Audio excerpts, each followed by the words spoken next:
Bienvenidos, seguimos en Dimensión. Tenemos con nosotros de invitado especial al doctor Moisés Naim.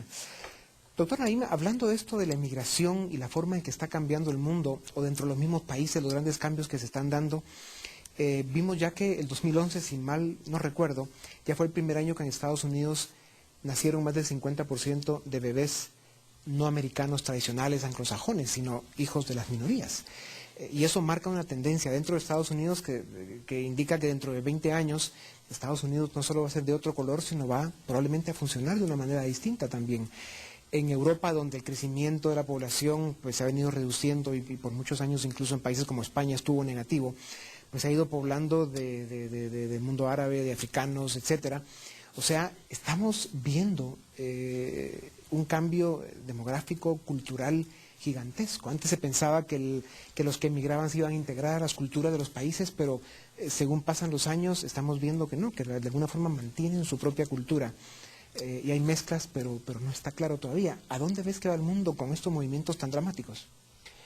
Una de las cosas más interesantes es estudiar cómo es la experiencia de diferentes países con respecto a los inmigrantes. Hay países los cuales aceptan inmigrantes y tienen una gran cantidad una población significativa nacida en otros países que no se integran a la sociedad, ni ellos logran ser aceptados ni la sociedad los acepta. En Europa hay varios ejemplos de estos. En Estados Unidos la experiencia es mucho más exitosa.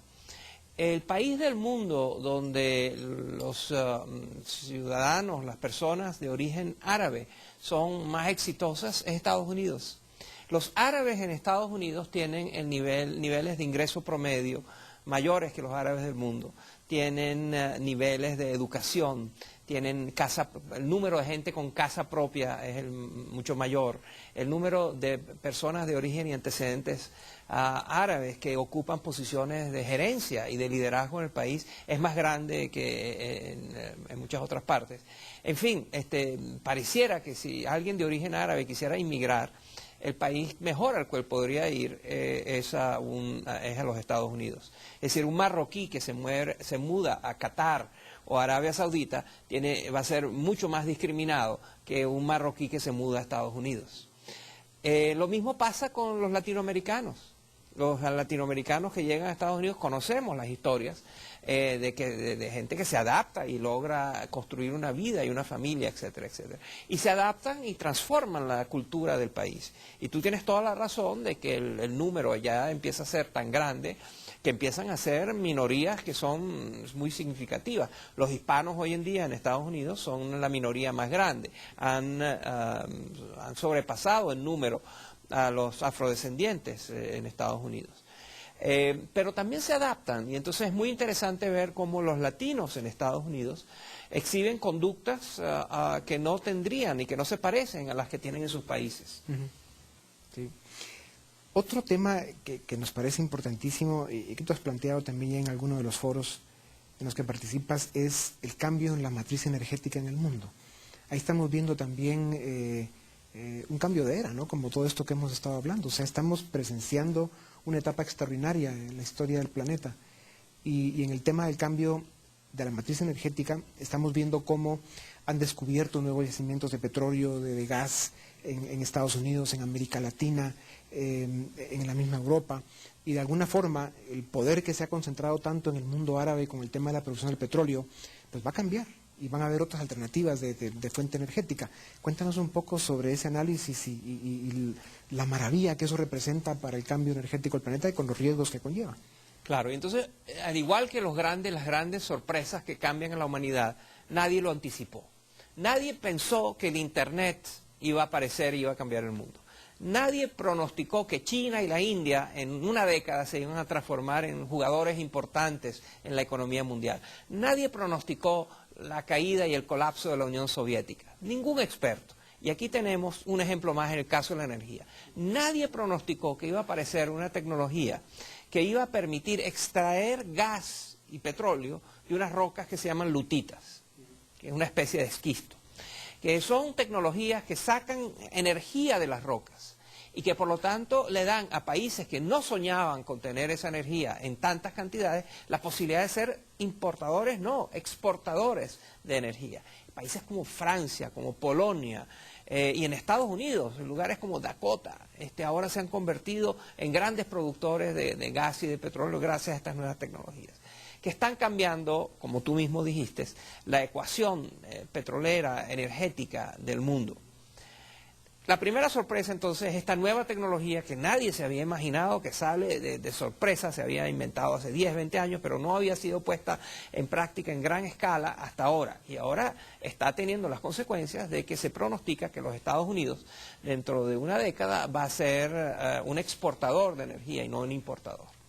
La otra gran sorpresa es que Brasil descubre en aguas muy profundas, en el océano, enfrente de Brasil, uno de los yacimientos de petróleo y de gas más grandes del mundo.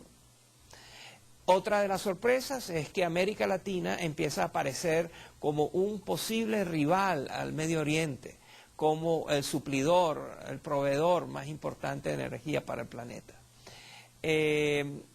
Todo esto tiene enormes consecuencias, y muchas muy buenas, pero muchas muy malas, porque este es un mundo en el cual el gas, el petróleo y el carbón reinan.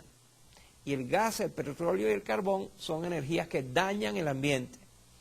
Y ponen en desventaja a energías como la energía solar, la energía eólica, mismo la energía nuclear, que podrían darnos la energía que necesitamos sin ser tan amenazantes para el medio ambiente.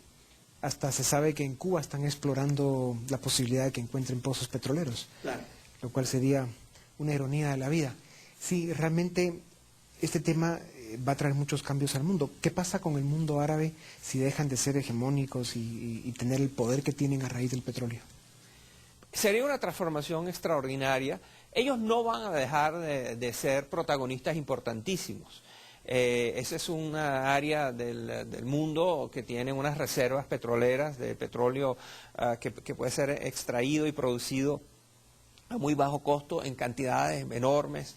Irak, que durante muchos años había estado muy limitado en su producción, primero por el embargo a Saddam Hussein y segundo por la guerra, ahora se está convirtiendo otra vez en una gran potencia. Irán está produciendo mucho menos petróleo del que podría producir, primero por mala política y mal manejo del gobierno de Irán sobre sus reservas petroleras y de gas, pero también por el embargo que el mundo le está poniendo a Irán. Entonces, eso quiere decir que, y Arabia Saudita, por ejemplo, quería mencionarlo, los países del Golfo, esos son países que son potencias energéticas y que no dejarán de serlo. Pero ciertamente, si baja mucho el precio de lo que ellos exportan, ellos están acostumbrados a vivir, a mantener su estabilidad política y social con niveles de ingresos que son muy significativos y que dependen de niveles altos de precios del petróleo y del gas y también niveles altos de producción. Si eso cambia, pues tendrán que hacer ajustes económicos que pueden ser políticamente muy sensibles. Doctor, el dato que mencionábamos hace un rato sobre que solamente China podría estar produciendo en 20 años todo el CO2 que el planeta puede soportar. O sea, el resto de países pues estarían simplemente sumando a una tragedia. ¿Qué consecuencias, qué correcciones va a hacer el planeta para defenderse de este nivel de contaminación y de destrucción? Ahí hay varias cosas. Primero, como dije antes, es muy importante hacer lo posible para disminuir la velocidad con la que estamos emitiendo el CO2.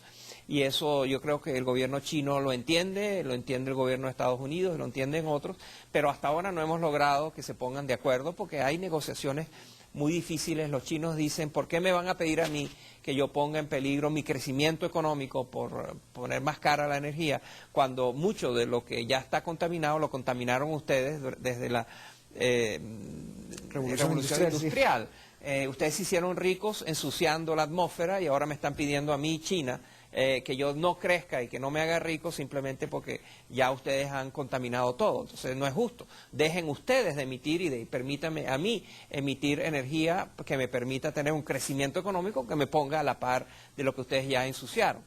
Y los otros le responden, bueno, ya no se trata de tú o de nosotros, se trata de toda la humanidad, estamos poniendo en peligro a todo. Entonces, esas son negociaciones que están andando y que son muy complicadas y que uno supone y espera y desea que lleguen a algún tipo de conclusión. Esperamos todos que así sea. Volvemos en un momento para seguir con el doctor Moisés Naim en Dimensión.